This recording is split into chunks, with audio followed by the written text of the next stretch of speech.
Este programa se produce gracias al apoyo de Hospital para Perros y Gatos del Dr. Ackerman, con especialidad en cardiología. Su Facebook es Hospital para Perros y Gatos.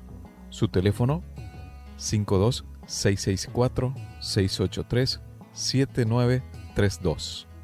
Taquería y restaurante Hipódromo. Con más de 50 años sirviendo los mejores tacos y platillos en la zona de Tijuana, San Diego. Están en Avenida Hipódromo 14. Su Facebook es Taquería Hipódromo y su teléfono 52-664-686-5275. Agradecemos el apoyo de Do It Business Center, con soluciones a la medida para hacer crecer tu negocio en el corazón de Zona Río Tijuana.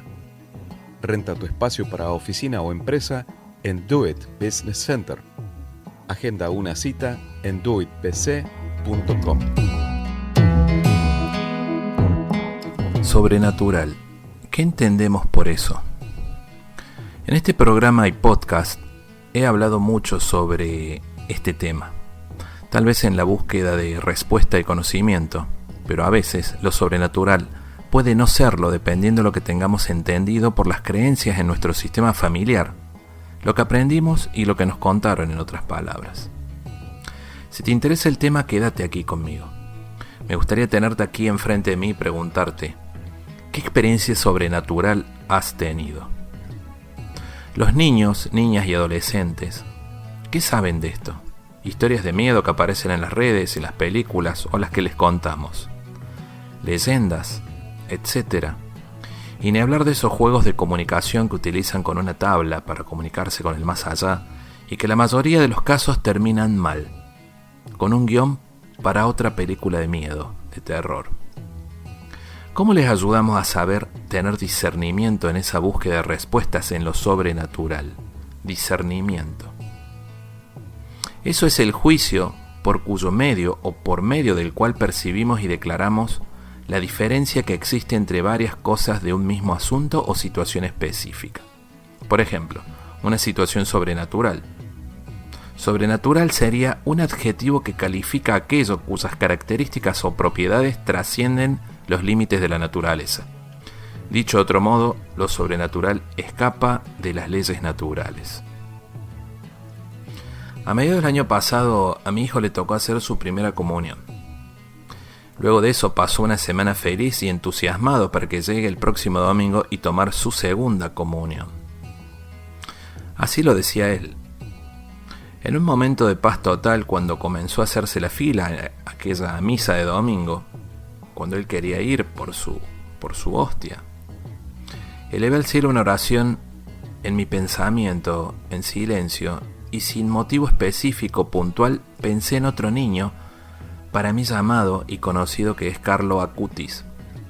Y dije, querido Carlos, te lo encomiendo para que lo cuides y guíes en este camino de amor a hacer fuerte la espiritualidad de mi hijo.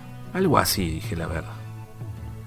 Abrí los ojos y él ya había avanzado unos metros hasta el pasillo central, y entre las personas del lugar, detrás de mi hijo, vi un adolescente. Delgado, vestido de forma normal, de jeans, y con el pelo un poco ondulado. Sin saber el por qué me emocioné mucho y no pude contener esa emoción. En eso que me di vuelta no vi más a ese niño, a ese adolescente. No conocía mucho de Carlo, pero sí traía presente querer conocer su historia, y hoy vamos a hablar de ello.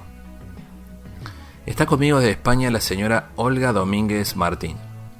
Ella es la responsable en Europa de la serie de exposiciones Expo Carlo.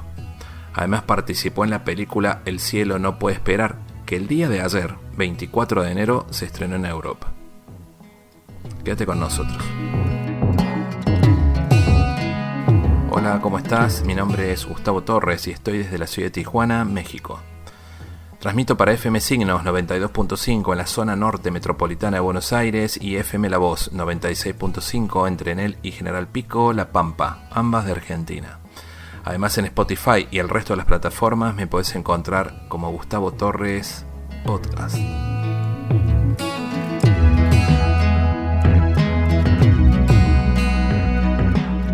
Viví una vida mejor en Distrito Betania, el mega desarrollo de Grupo Betania. Más seguro, más cerca, más cómodo, más accesible, más calidad de vida. 3 torres, 569 departamentos, ubicado estratégicamente sobre una de las principales avenidas de Nueva Córdoba. Avenida Vélez Arfiel, esquina Perú. Unidades de 1, 2 y 3 dormitorios con pileta, gimnasio, asadores, seguridad las 24 horas, paseo comercial, oficinas y cocheras. Invertí mejor, viví mejor. Distrito Betania, un nuevo desarrollo de Grupo Betania. Conoce más en grupobetania.com.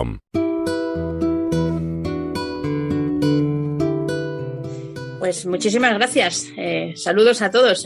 Bueno, Olga Acutis me han llegado a confundir hasta con la madre del beato Carlo Acutis. No tengo ese honor, dejo bastante con mis hijas, pero no, mis apellidos son Domínguez Martín. Domínguez Martín. Cuéntenos un poquito, Olga, ¿qué es lo que tiene a cargo ahí en España en la obra de Carlo Acutis?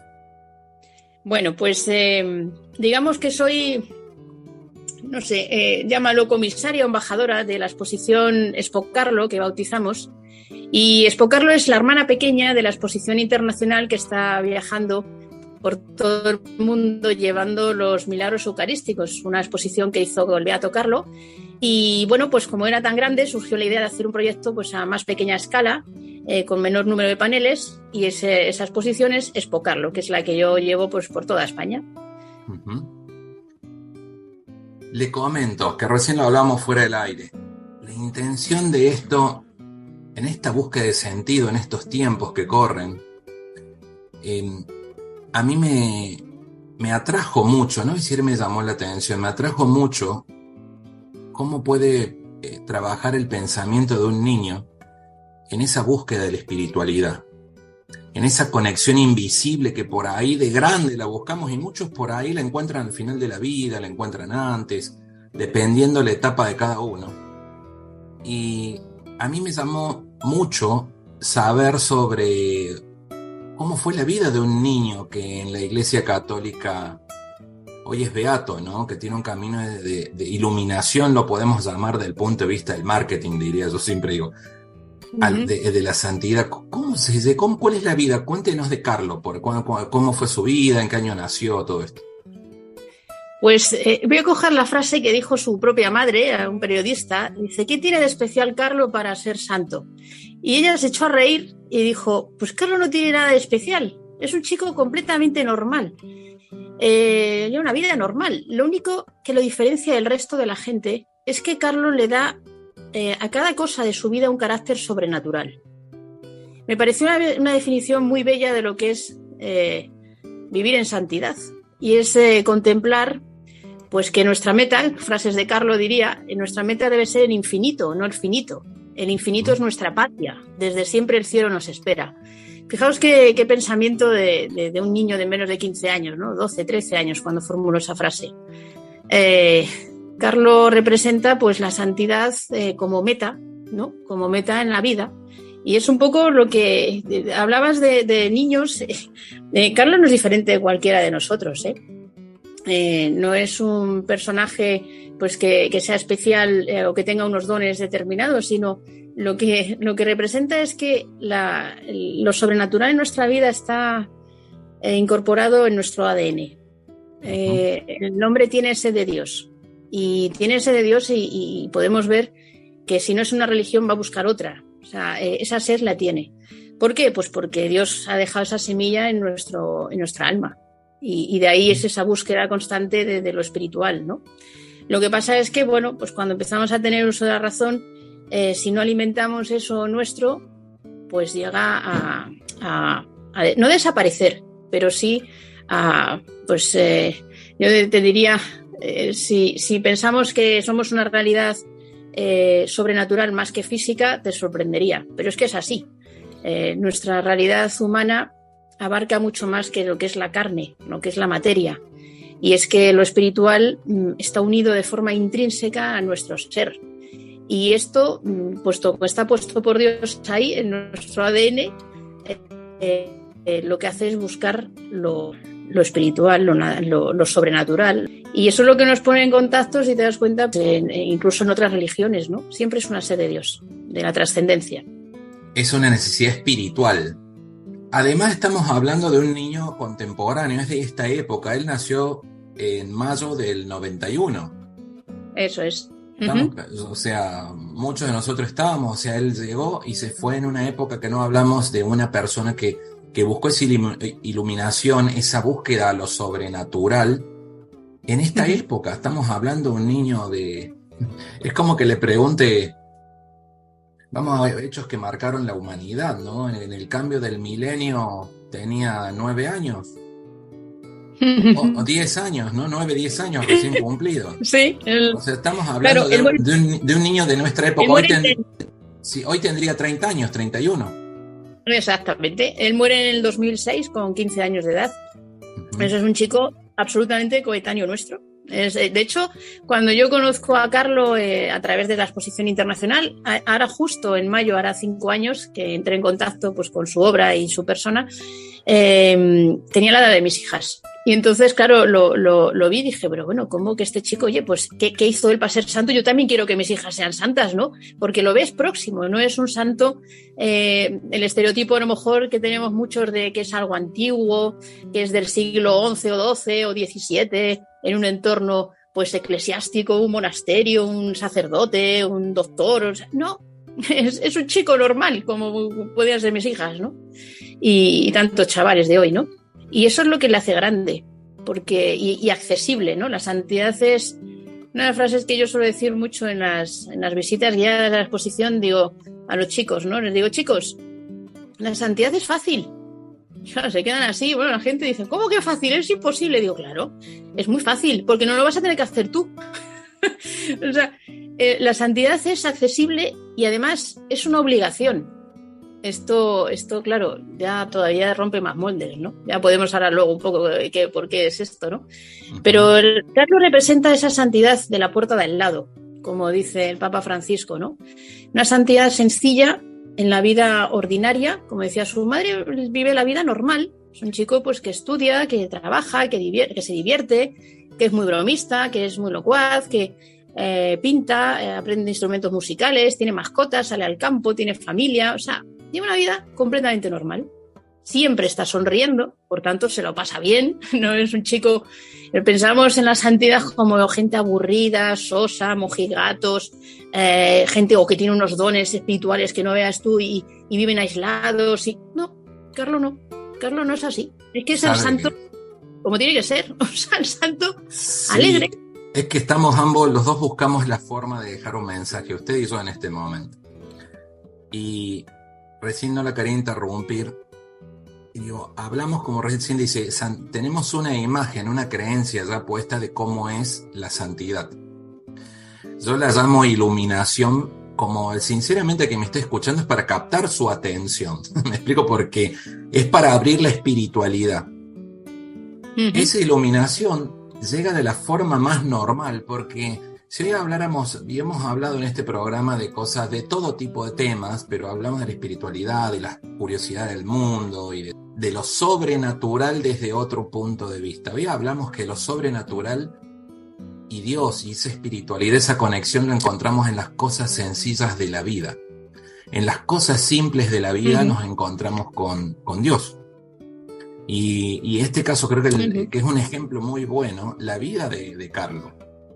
Estamos hablando justamente de si es un chico normal, que se reía, que jugaba videojuegos, que sabía mucho de internet, que estaba permanentemente en esa búsqueda espiritual de chiquitito. Y acá viene un tema, este encuentro con Dios, con la iluminación, transformando un poco ese molde de las creencias limitantes que traemos, de que para ser santo hay que tener un checklist muy grande. A él se le fue paulatinamente incorporando como en el corazón, como una especie de anestesia en cámara lenta, porque su papá y su mamá habían ido 3 veces a misa en su vida.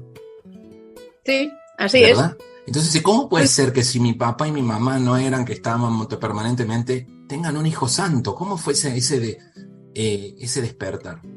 Pues por lo que te digo, porque lo traemos en el ADN. Entonces solo falta que de pronto esa semilla que Dios pone en nuestro interior, alguien empiece a regarla, ¿no? Esa vida espiritual la empiece a nutrir. En este caso no fueron ni siquiera sus padres, porque como bien has dicho, Antonia y Andrea pues habían visitado la iglesia en su vida 3 ocasiones, ¿no? Cuando nos bautizaron, cuando hicieron la primera comunión y cuando se casaron. Entonces no eran tampoco testigos de una fe, precisamente. En el caso de Carlo, sí pudo estar regado esa fe en sus comienzos, tan niño, tan pequeñito, pues gracias a una niñera que tuvo, polaca, que era una chica pues muy devota, muy seguidora de San Juan Pablo II, y fue el instrumento que Dios usó pues para abrirle este corazón, esta realidad, ¿no? a lo sobrenatural, porque él iba hablando de Jesús, de la Virgen María, del Rosario, en fin, que iba nutriendo esa sed que ya de por sí Carlo tenía, y muy grande, porque con 3 añitos hacía preguntas a su madre ya de realidades así, ¿no? Decir, oye, la vida, la muerte, ¿qué sentido tiene estar aquí? En fin, no sé, es un chico que además que desde muy pequeño demostró muchísima inteligencia, estaba muy despierto, ¿no? Entonces, pues hacía preguntas a su madre y francamente su madre, la pobre, no tenía respuestas porque no estaba formada en la fe. Es cuando Antonia decide pues empezar, oye, que sabe más la niñera que yo, ¿no? Esto no puede ser, yo tengo que aprender cosas de esto, ¿no? Entonces empezó a recibir catequesis y cosas, porque el niño era constantemente un deseo de Dios muy grande y de conocer la iglesia y el sentido de su vida, ¿no? Entonces, con 4 años tiene gestos, por ejemplo, pues preciosos, ¿no? De ir al santuario de Pompeya con su familia y decir, de aquí no se va nadie si no rezamos el rosario. Con 4 años, él ponía sus florecitas a la Virgen María, estaba, pues eso, empezaron a nutrir. Yo es que me estoy acordando ahora, me viene a la cabeza, cantidad de padres que conozco que dicen, no vamos a bautizar al niño porque cuando sea mayor él, pues que decida si se quiere bautizar o no, ¿no? Y entonces, claro, le digo, bueno, pues tampoco le enseñes a andar, no vaya a ser que luego quiera solo correr, o tampoco que luego prefiera, pues, no comer sus alimentos, o no le enseñes a hablar porque a lo mejor tu idioma no le gusta y prefiere hablar chino mañana, ¿no? Claro, es que fíjate que el bautismo lo que hace es abrir la puerta a la vida sobrenatural. ¿Por qué te bautizas? A ver qué sentido tiene. Es una llave. Entonces, una vez que has abierto esa llave, pensemos que no es un simple acto social, como también Carlos denunciaba. Dice, la gente no se da cuenta de lo que realmente es el bautismo, más allá del confite, los caramelos, de las tartas, el vestidito blanco. Dice, es que es la llave que te abre la puerta a la eternidad, a lo sobrenatural. No es un hecho social solo. Recibes el Espíritu Santo y ese Espíritu Santo habita ya en ti desde ese momento, y ese es el Espíritu que te mueve a buscar a Dios. Quedó clarísimo, es el despertar, es la semilla sobrenatural que va a buscar crecer en lo sobrenatural, en esa búsqueda de Dios. Por la misma razón, y ahora nos vamos al matrimonio, ¿no? Dicen, ¿qué más da? Y son gente creyente, ¿no? Pero ¿para qué casarme, no? Si esto es un solo papel, ¿no? ¡No! Cuando tú te casas, entran 2 en ese templo y salen 3. Te llevas a Jesús en ese matrimonio puesto. Y esa alianza es una alianza entre Dios y ese matrimonio, esa pareja. Por eso no es igual recibir un sacramento que no recibirlo. No son actos sociales, no son papeles.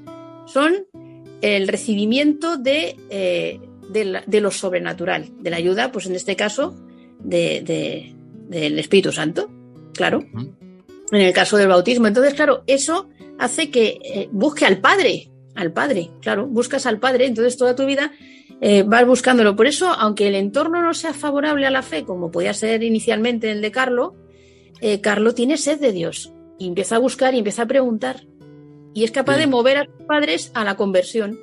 Y me comentaba usted que la mamá de Carlos decía que el mayor desafío de él fue su mamá, y a lo mejor sin darse cuenta, ¿no? Porque se sintió ella obligada a conocer en este caso, sobre la catequesis y sobre las dudas de su hijo. Y vamos al presente de hoy, ¿no? La importancia de los papás tener una formación espiritual justamente, porque a la hora que el niño empieza a crecer y con todas estas dudas en esa búsqueda, tiene que tener bien claro el discernimiento, porque hay muchas, no sé si llamarlo muchos caminos, pero hay mucha información hoy en día que pueden confundirnos en este crecimiento espiritual. Sin duda. Mira, Antonia supo ponerse las pilas, como decimos aquí en España, ¿no? Es que si no lo haces, ¿cómo un ciego va a guiar a otro ciego? Estás obligada. Pero fíjate que es que volvemos a la división entre cuerpo y alma, ¿no? Que no hay división, que es una unidad la persona. Entonces, estamos pendientes de nuestros hijos en abastecerles pues de las mejores ropas, casa, vacaciones, libros, colegios, ocio, medicamentos, lo que necesiten sus cuerpos. Me parece muy bien, es lo que tenemos que hacer. Pero ¿estamos pendientes de abastecer igualmente a sus almas? Porque es que también tienen que comer sus almas, también tienen que respirar, tienen que beber. Y ese alimento tú se lo vas a dar. ¿Cómo se lo vas a dar? ¿Qué reciben, sin embargo, nuestros hijos a nivel, digamos, espiritual? Cuando encienden una tele. ¿Qué está entrando por sus ojos y por sus oídos cuando escuchan músicas determinadas? ¿Qué mensajes están recibiendo? Porque es que eso va directamente al interior de ese niño, ¿no? Y eso está nutriendo también su alma. Y a lo mejor es el equivalente a abrir el cubo de basura y dar de comer basura putefacta a nuestros hijos. ¿A que no lo haríamos? Pues lo estamos permitiendo con sus almas. Sí, perdona que le interrumpa, es que me vienen dos frases a la mente. Esto que estamos hablando no es otra cosa que cambiar la mirada de lo bajo a lo alto. Claro. Basta un simple movimiento de ojos. Entonces, si hay un papá o una mamá que esté escuchando decir, pero es difícil y como si yo mismo lo necesito. Ahí está. Es solo cambiar la mirada de lo alto, cambiar la mirada de lo bajo a lo alto. Basta un simple movimiento de ojos. Y por otro lado, dice, ¿de qué sirve vencer 1000 batallas si después uno no es capaz de vencerse a uno mismo? Entonces el desafío que tenemos todos nosotros de enfrentarnos a nosotros mismos con discernimiento para esa búsqueda espiritual. Claro. Para poder regar en nuestros hijos, ¿no? En esto es tan importante ver que son los niños, es la infancia. Exactamente. Mira, ves a niños desprovistos de la inocencia. Y la inocencia es lo más...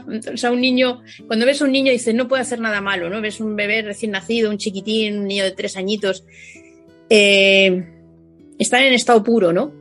Están limpias esas almas. Luego, progresivamente, si no las alimentamos, empiezan a oscurecer los niños.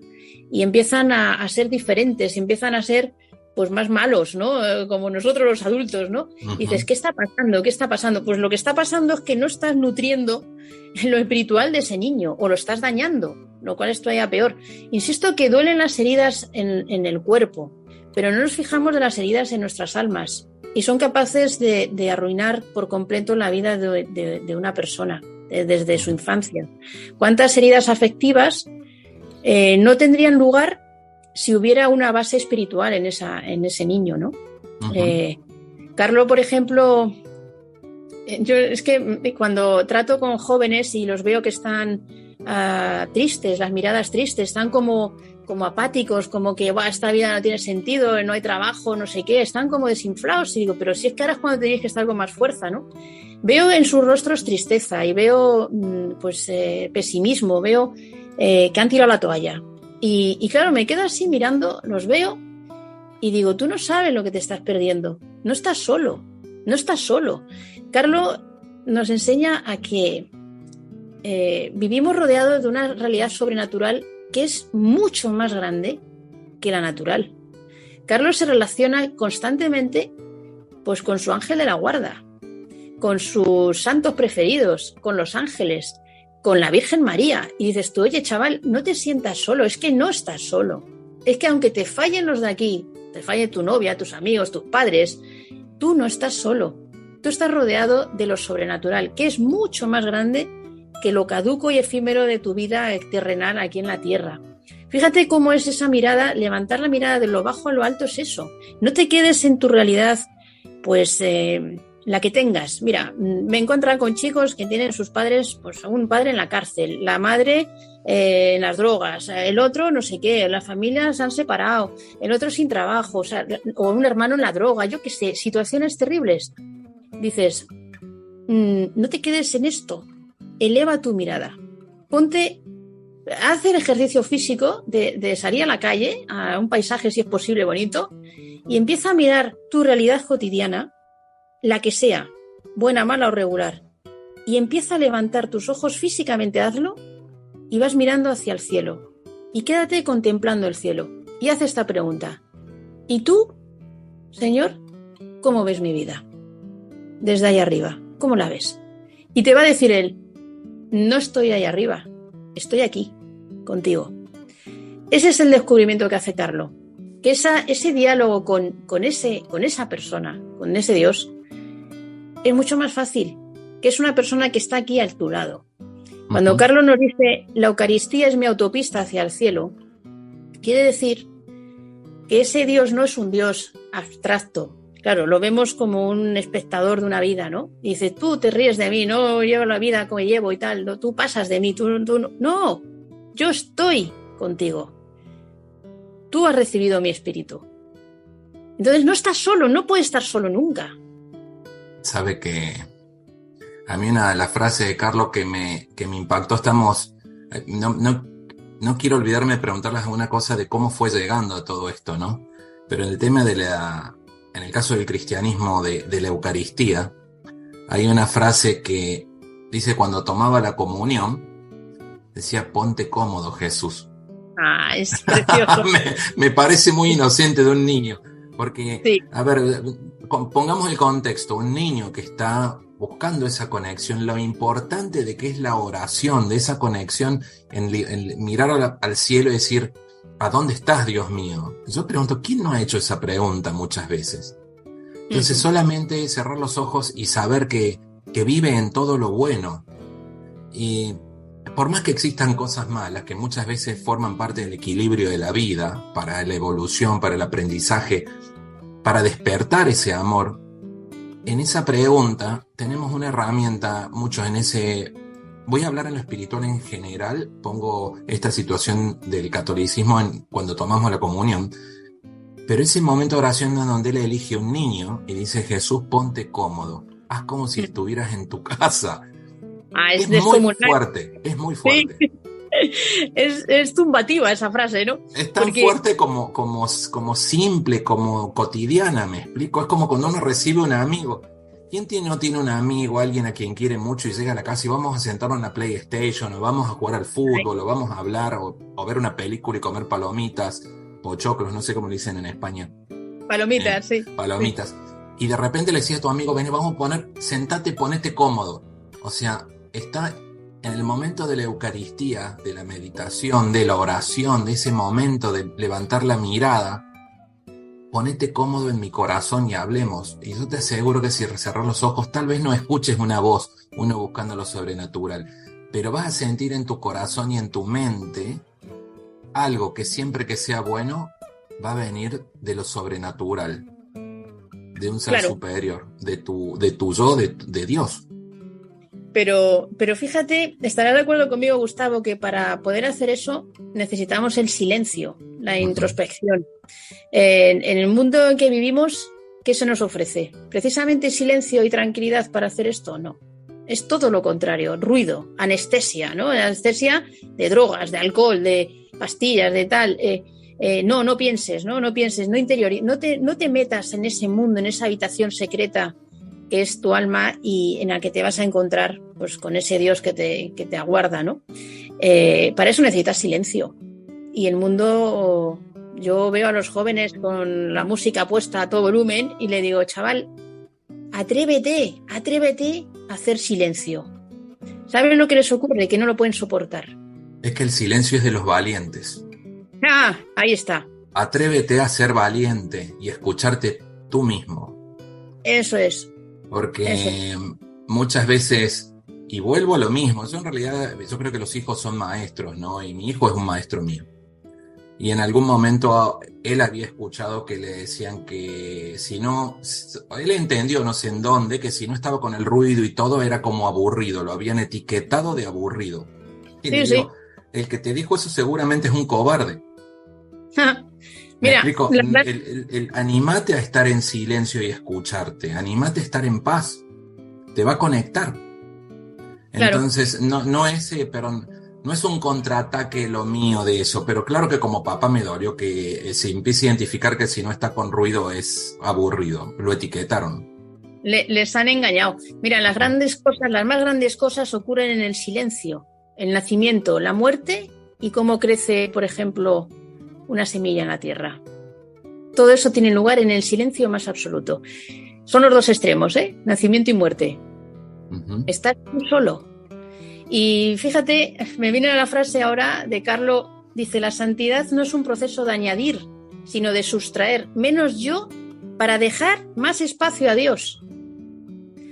En ese diálogo con este Dios, tú te vas vaciando y vas escuchándole a Él, no tanto a ti, sal de ti mismo, ¿no? Hay otra frase de Carlo, ahora no recuerdo, me vendrá al recuerdo pronto, tiene que ver con otra frase que tiene él, no yo, sino Dios. Él también hace referencia a dejarse de mirar a uno mismo. Siempre que miramos hacia nosotros, miramos el ombligo. No, despégate, atrévete a despegarte de ahí y a mirar hacia arriba. Sabe que le estoy escuchando, ¿no? Pero es que me empiezan a surgir muchas cosas. Justo antes de conectarme para el programa le mandé las frases de Carlos a un amigo mío que está en Argentina. Uh-huh. César. Y estaba acá mirando olas. Y mire esto, antes de pasar, quiero preguntarle sobre los milagros eucarísticos que él comenzó a investigar y que lo empezó a hacer crecer, ¿no? Pero cuando pensamos y decimos, bueno, que si es algo sobrenatural o no, otra de las frases de él, esto es muy importante porque él iba a su momento de meditación, a su lugar de encuentro, al sagrario, la hora santa, a ese momento de silencio, y después siendo niño volvía rápido a la casa y escribía, ¿verdad? Las frases que había meditado. Acá tiene una en donde nos habla de esto que yo digo y lo conocemos como la libertad interior. Uh-huh. Lo identifico de esa forma, porque a lo mejor alguien está escuchando y si están hablando estas dos personas y que vas a saber y tal, nadie quiere convencerte de nada, te estamos contando una historia de que es posible y que está al alcance de todos y que la decisión la tiene cada uno. Y escribió Carlos, Dios ha escrito para cada uno de nosotros una historia increíble, pero nos ha dejado la libertad de escribir el final. Exactamente. Hablamos del libre albedrío, entonces nosotros nos dieron el lápiz, nos dieron una hoja y dijeron, tu historia es increíble, terminala, ¿cómo querés que la terminemos? ¿Cómo lo hagamos? Entonces en esto tenemos esa responsabilidad como seres humanos, y vuelvo a hacer mucho hincapié como adultos para los niños y los adolescentes en esta búsqueda del sentido que muchas veces parece difícil. Y a veces lo fácil parece difícil porque está muy a mano descubrirnos a nosotros mismos en el silencio. Le quiero preguntar, Olga, cuéntenos, le llamaron mucho la atención los milagros eucarísticos a Carlos, y empezó a investigar de eso. ¿Conoce cuáles fueron los que más le llamaron la atención o más lo apasionaron? Me imagino que todos, pero alguno que nos pueda contar. Bueno, él tuvo esta llamada a hacer esta misión pues muy niño.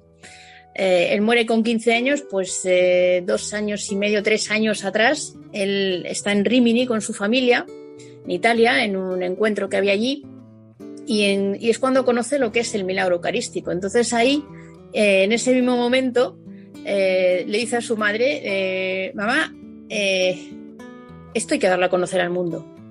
Esto hay que darlo a conocer. Entonces empieza a involucrar a sus familiares, amigos, compañeros y demás, oye, ayudarme a buscar información sobre los milagros eucarísticos y tal. Y entonces empieza una ingente tarea de investigador con los medios que en esa época existían. Imagínate ahora cómo se haría con Google, ¿no? Tal y como está.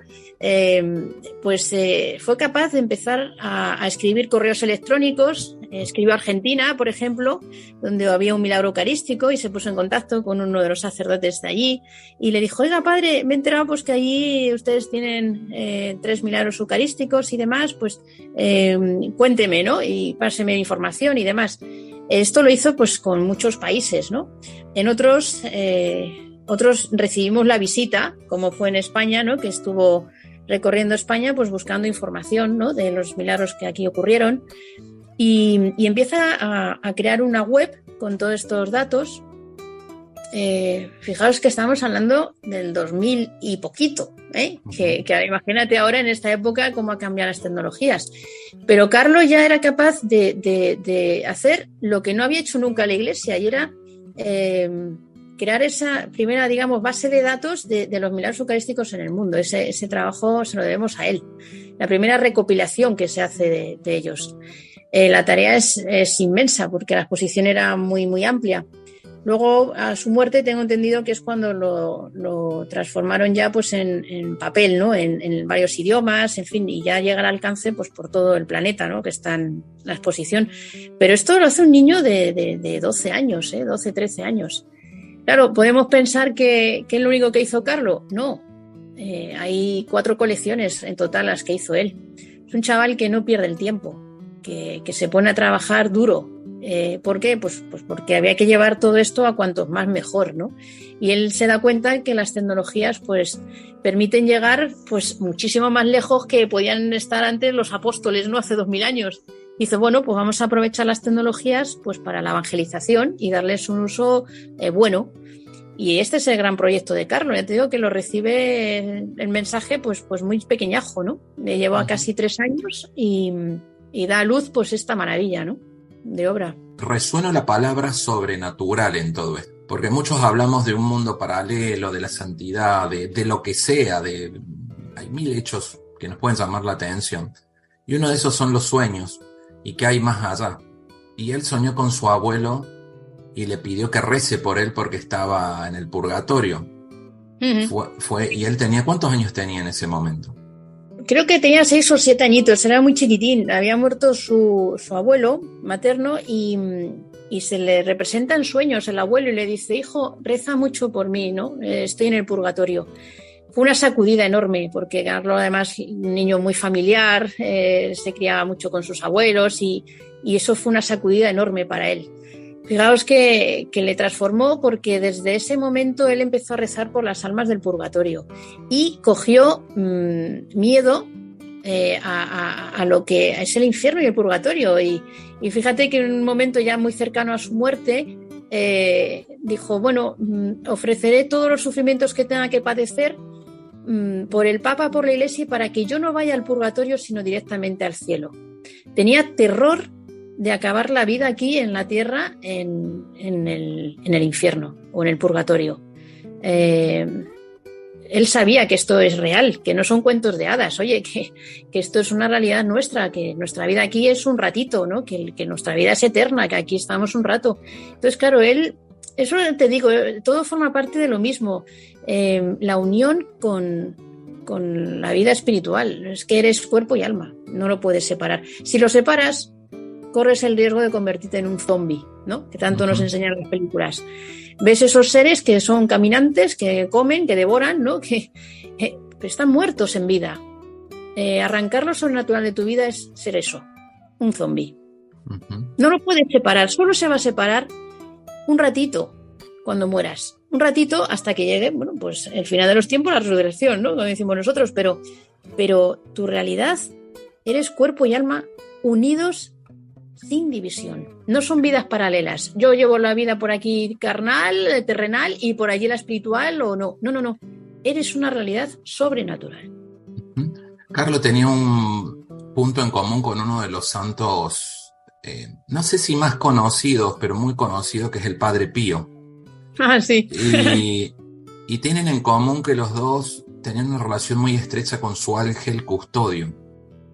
Bueno, y muchas más cosas que te puedo contar. Uh-huh. La relación aparte de que sean italianos, ambos, la relación es incluso familiar, porque una tía abuela de Carlo, que por cierto vive todavía, tengo entendido, vive todavía, por parte de madre, pues era dirigida por San Pío de Pietrelcina, el Padre Pío.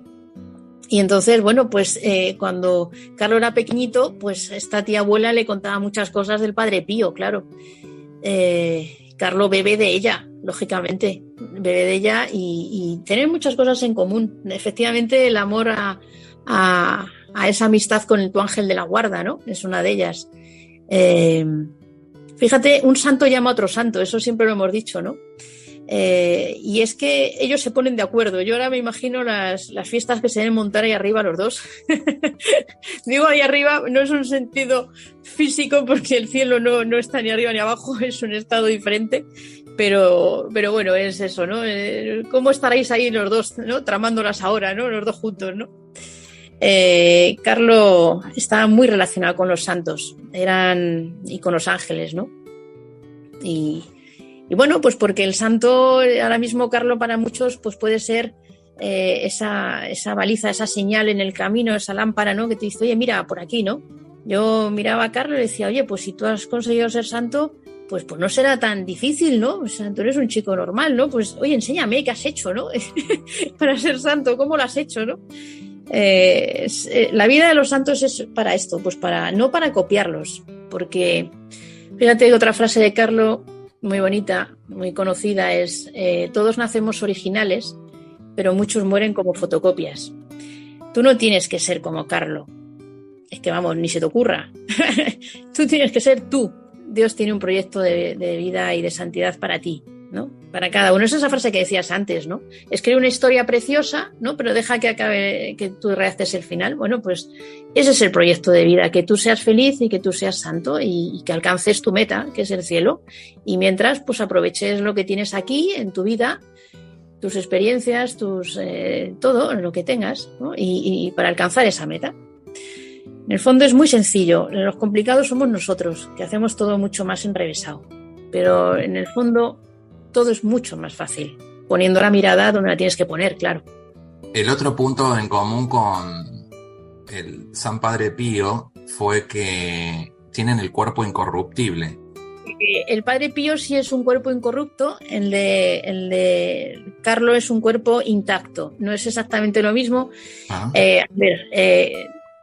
¿Qué quiere decir una cosa y otra? Así muy, muy rápidamente. El cuerpo incorrupto pues conserva sus propiedades pues como si estuviera echándose una siesta.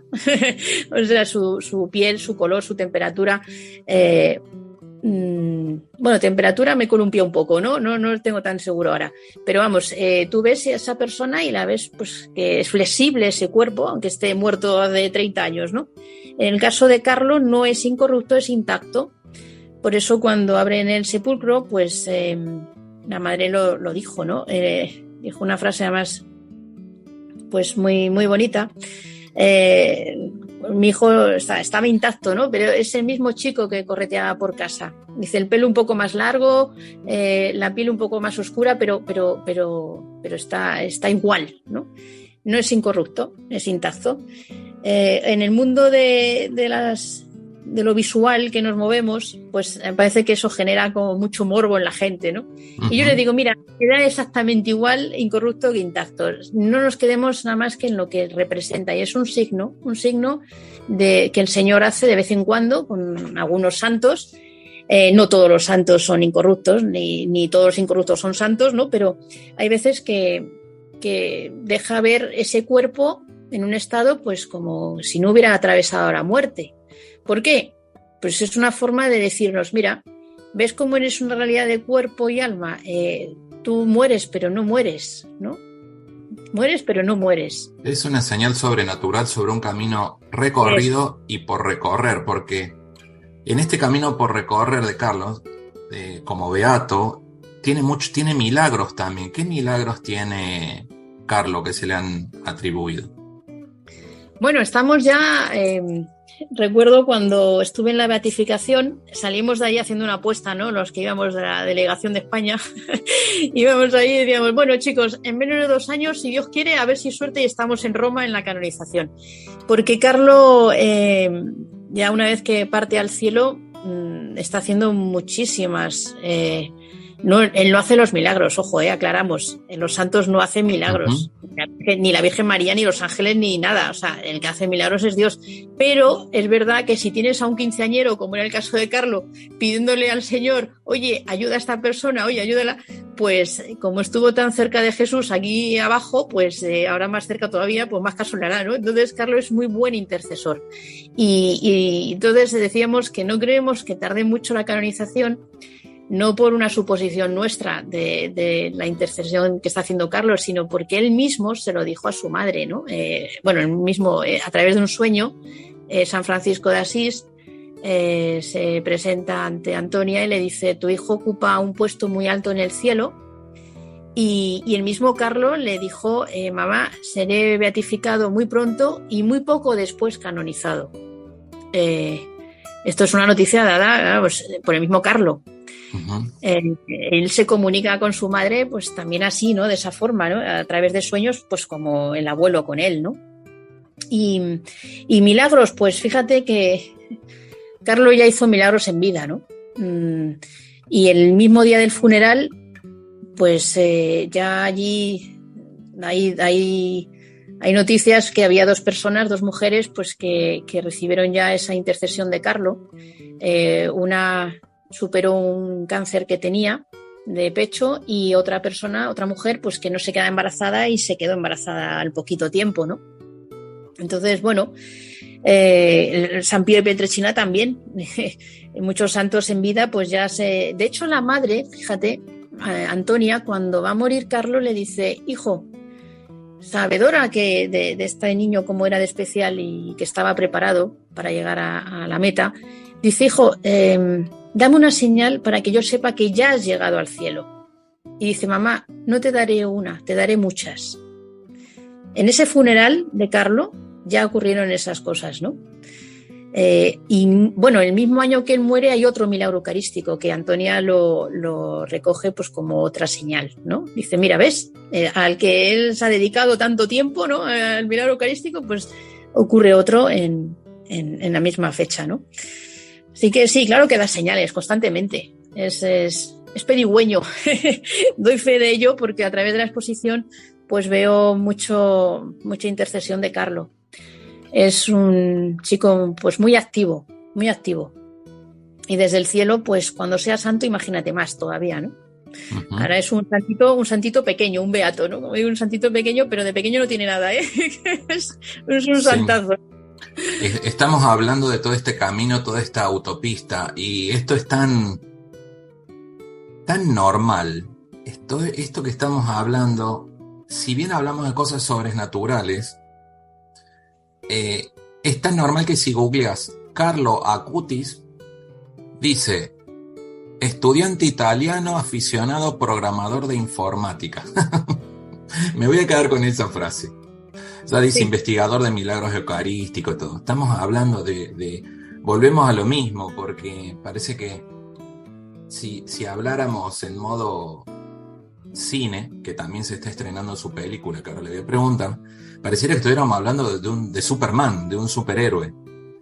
Y, ¿no? Sí, y estamos hablando de que esa autopista al cielo, como él la llamaba, de ese camino a la espiritualidad, de esa libertad interior controlada y que uno escribe su historia, forma parte de las cosas cotidianas de las vidas normales como la tuya y la mía, a quien nos está escuchando, y la nuestra, perdón. Olga, se estrena una película ahora en España. Me llegó un link que si la podía pedir para el país y bueno, la pedí aquí para Tijuana, en donde estoy ahora. Seguramente en Argentina la deben haber pedido ya mucha gente, porque sé que conocen la historia de él. Pero cuéntenos de la película. ¿Se estrena y cómo es la temática? ¿Es un documental o es como una especie de narración de su vida? Pues esa película, sé algo de ella porque participo en ella. Me tomaron, pues, José María Zavala, el cineasta y escritor, pues al saber que yo me dedicaba a todo esto de Carlos, me invitaron un día y me decían: oye, Olga, ¿qué sabes tú de Carlos, no? Cuéntanos y tal. Y se quedó el hombre pues tan emocionado, ¿no? Que decía: oye, tú tienes que salir en la película que vamos a hacer. Y yo, claro, no tenía ni idea de lo que me estaba contando. Y dije: ¿que yo salga en una película? Digo: no, por favor, no, Carlos, esto ya no me lo puedes pedir, o sea, más no. Pero como le dije a Carlos que lo que me pida, pues si es de Dios, pues evidentemente no voy a decir que no. Dije: bueno, pues nada, yo acostumbrada a trabajar siempre detrás de las cámaras, pues como Carlos, siempre con mi cámara fotográfica y mi vídeo y tal, pues de pronto me veo sentada delante de cámaras de cine. Entonces, bueno, ha sido un proyecto que lleva pues un año, ¿no? Un año ya esperando al parto, y afortunadamente pues ya en España saldrá en la gran pantalla el 24 de febrero. Hay una premier previa en la cual pues podré ver la película. Si conocéis un poco la película que hizo José María Zavala sobre la película Amanecer en Calcuta, sobre Madre Teresa de Calcuta, pues es un formato, tengo entendido, semejante. Es testimonial y también tiene cosas de sorpresa. No las voy a desvelar porque, entre otras cosas, tampoco las sé. Yo todavía no he visto la película, como os digo, pero sí puedo deciros que va a ser muy potente y que va a traer mucho bien a mucha gente, creyentes y no creyentes, ¿eh? Esto es importante decirlo, porque igual que la exposición de los milagros eucarísticos está hecha para creyentes y no creyentes, y en eso, si quieres, luego hablamos. Pero es verdad que la película es un proyecto muy ambicioso, porque el título ya solo lo dice, ¿no? El cielo no puede esperar. No voy a dar detalles porque no he hablado tampoco con Zavala, no sé si estoy autorizada para decirlo, pero sí os puedo decir que es una caja de sorpresas. La banda sonora simplemente es una joya. El cantante además tiene gancho, os la puedo facilitarlo por un enlace y disfrutarla porque es muy, muy, muy bonita, muy buena. Se ha rodeado pues de un equipo técnico pues fantástico y va a ser una buena película. Entonces, si hay un enlace para solicitar salas, porque bueno, pues el cine, este tipo de cine, pues no siempre cuenta con el apoyo institucional, ¿no?, que debería. Son películas muy buenas, pero bueno, pues nos tenemos que movilizar nosotros, ¿no? Y solicitar dónde queremos, en qué país, en qué cine queremos, y claro que sí, claro. Está pensado, va a salir por más de 30 países, por supuesto, todo Hispanoamérica está ahí, y Europa, en Oriente creo que también, eso no lo sé seguro. Pero bueno, esto es cuestión que os movilicéis y solicitéis la película, claro. Está en YouTube, el corto está en YouTube. ¿Cómo es el nombre de la película? ¿Me lo repite? Sí, El cielo no puede esperar. Si googleamos El cielo no puede esperar tráiler en el YouTube, ahí aparece. Y aparece el cantante, aparece la canción. Eso es, sí. Sí, sale la canción también, y en la forma el enlace también lo tenéis ahí en el tráiler para solicitar la película. Yo apostaría por ella, ¿eh? O sea, os lo digo ya porque os va a sorprender y os va a hacer mucho bien a la gente, porque además trata todo tipo de temáticas, ¿no? Gente que ha recibido pues esa ayuda del cielo por parte de Carlo, ¿no? Y les ha cambiado la vida. Yo doy mi testimonio ahí. No me preguntéis qué es lo que digo, porque no recuerdo nada de lo que dije, o sea, lo cual está bien, porque probablemente habló el Espíritu Santo por mí, eso está muy bien. Y bueno, pues ya está. Saldrá como tenga que salir, pero seguro que mientras que como sea todo para gloria de Dios, pues ya está, fenomenal, vamos. Así que nada más. Sí. Olga, le quiero agradecer su tiempo. Seguramente vamos a seguir en contacto y haré alguna introducción, algún cierre, porque no se me acaban las palabras para esta maravilla del tiempo y de... No lo minimizo a Carlos, pero tengo el afán de que entendamos que es posible encontrar el equilibrio en la espiritualidad, que nos animemos al silencio, que no hace falta, del momento que tenemos esa semilla, en esa búsqueda, esa curiosidad de qué es lo espiritual, eso ya es el primer paso para buscar a Dios. Hay muchos caminos que se pueden cruzar, muchas opciones, y tenemos que tener la suficiente fuerza y interés espiritual para tener el discernimiento correcto. Sí, yo te apunto y cierro con esta frase. Mira, cada minuto que pasa es un minuto menos que tenemos para santificarnos. Y otra frase de Carlo: el tiempo desperdiciado no le gusta a Dios. Hay que entender que nuestra naturaleza es caduca. No sabemos cuándo se nos acaba aquí la vida. Puede ser 15 años, puede ser 52, como en mi caso, puede ser 89, no lo sabes. Pero en ese viaje no te puedes quedar sin llegar a la meta. Y tienes que aprovechar lo que tienes aquí, hoy y ahora.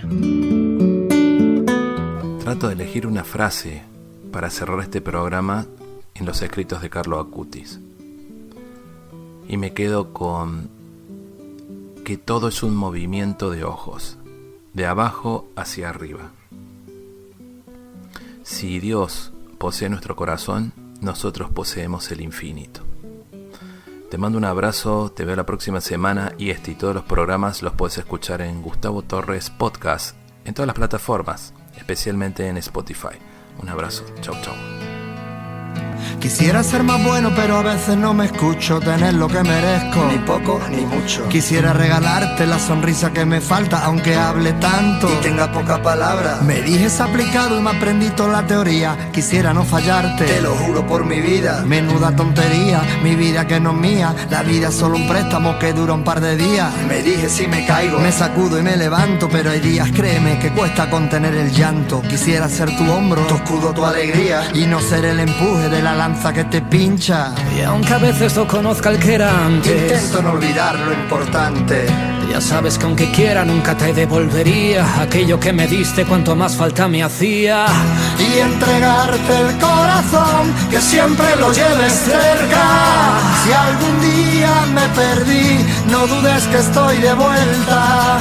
Y entregarte el corazón, dar todo lo que tenga. Bailaremos sin temor cuando llegue la tormenta.